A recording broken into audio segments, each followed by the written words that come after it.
Hi guys, and welcome back to The Binger. Now that Aladdin has been released, there's no better time to look back at the live-action movies in Disney's back catalog. Some remakes have been received with open arms, while others have flopped spectacularly. Join us as we rank some of the live-action movies from the House of Mouse from worst to best. You may not agree with us, but hey, it's all in the name of fun.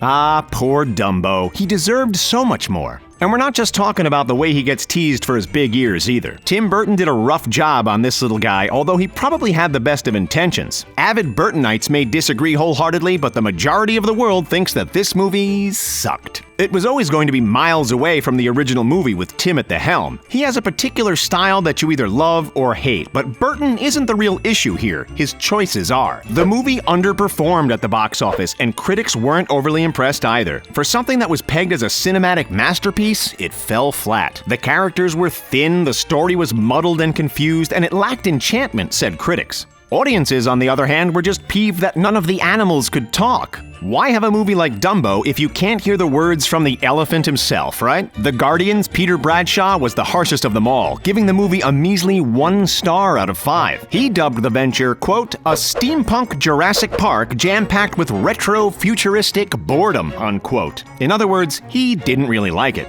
What could have been a great live-action remake will now go down in history as one of the worst Disney movies of all time. That little flying mammal deserved so much better, dang it.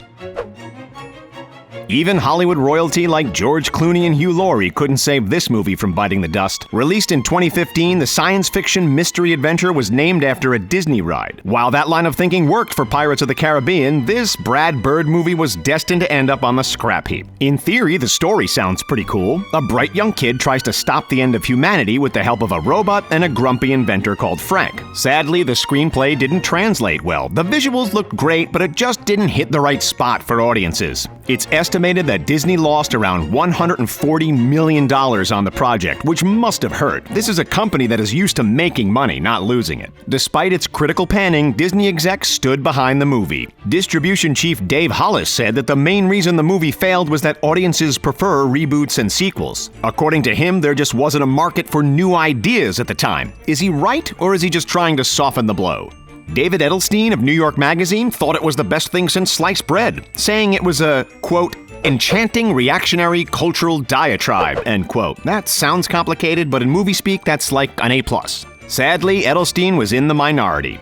Far more common were reactions like Stephen Whitty's from the Newark Star-Ledger. Newark simply said, quote, I'm positive Tomorrowland was a disappointment, end quote. Ouch.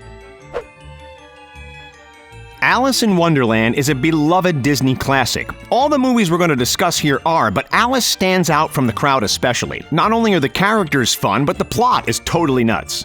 The 1951 movie, based on the works of Lewis Carroll, perfectly encapsulated the topsy-turvy story while also entertaining kids. It was only a matter of time before Disney decided to capitalize on its success once more, as Alice never went out of fashion. People the world over still throw Mad Hatter tea parties. When Johnny Depp signed on to play the infamous character, it pushed that movie even further. Instead of reworking the original story, the 2010 version served as a continuation. Directed by the master of dark and eerie, Tim Burton, the movie had a great cast. Burton's then-wife, Helena Bonham Carter, starred as the Queen of Hearts, giving a perfect performance. Audiences poured into the theaters to watch it, so it was a financial hit. However, critics weren't convinced that it was a really decent movie. Most agreed that the visuals were stunning, but the actual plot was a little on the thin side. Todd McCarthy of Variety said it became ordinary and generic as it went along. A second movie was released in 2016, but audiences didn't take the bait this time around. All in all, it's thought that the sequel lost the studio $70 million.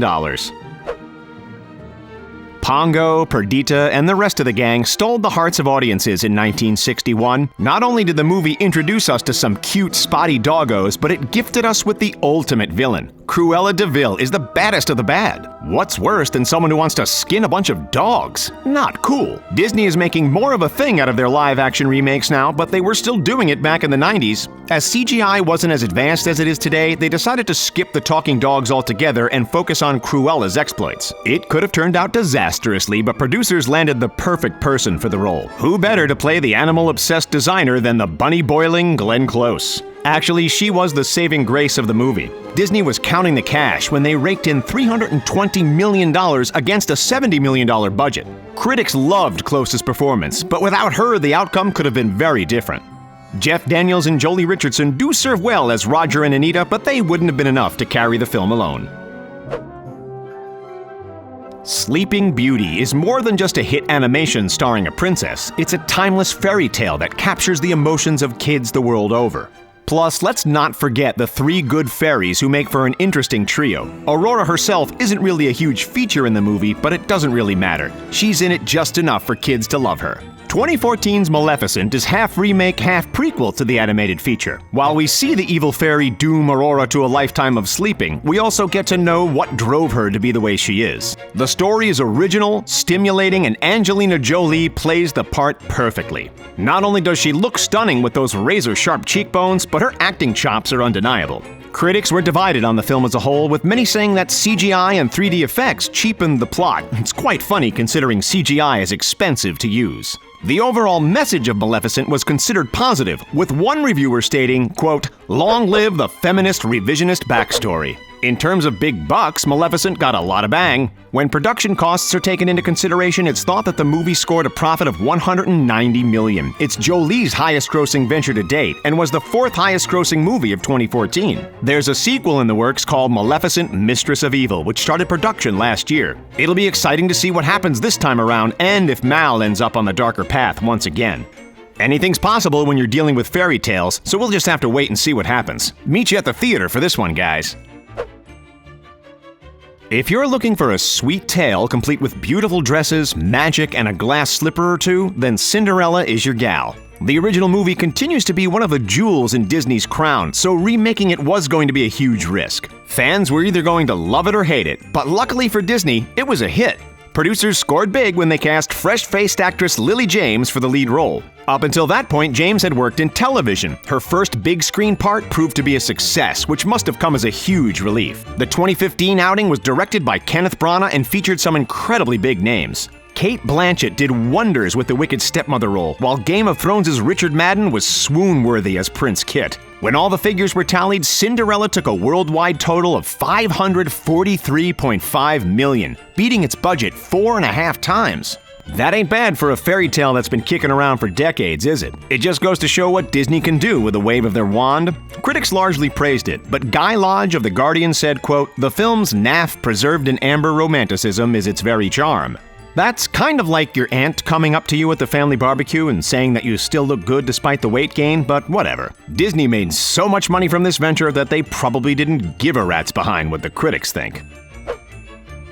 Perhaps one of the most hotly anticipated remakes of all time, Beauty and the Beast was a triumph. Every single detail of the production was covered in the press, with fans going wild for any information they could get. When Emma Watson was cast as Belle, some thought it was a stroke of genius, others thought it was a disaster waiting to happen. In some ways, they were right. Disney poured a ton of money into the movie, making it one of the most expensive motion pictures ever made. The overall response was positive, and it made the studio some serious cash. It even blew Mamma Mia off the top spot to claim the title of the highest-grossing live-action musical of all time. That's quite an achievement.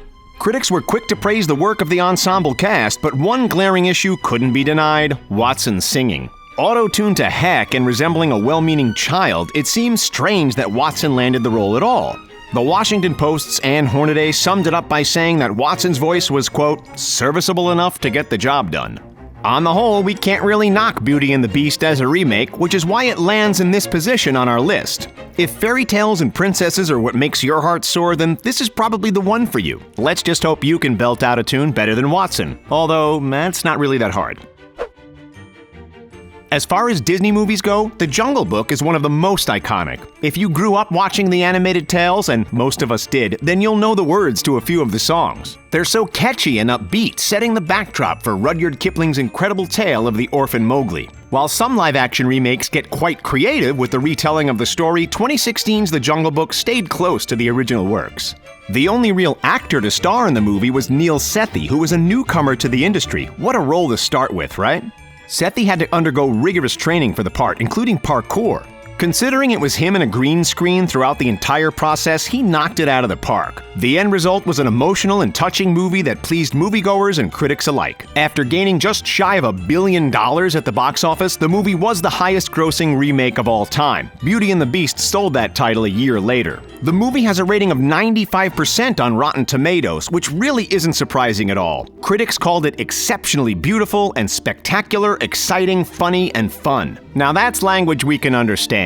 It was a true Disney triumph, so with praise like that, it's not hard to see why it tops our list. The piece de resistance? Bill Murray as Baloo. His effortless charm and persona translates so well into the character that his casting was just a no-brainer. There you have it. What do you think? What order would you put them in? Sound off in the comments. Before you go, be sure to give this video a big thumbs up and hit that subscribe button. Until next time, thanks for watching, and I'll catch you in another video.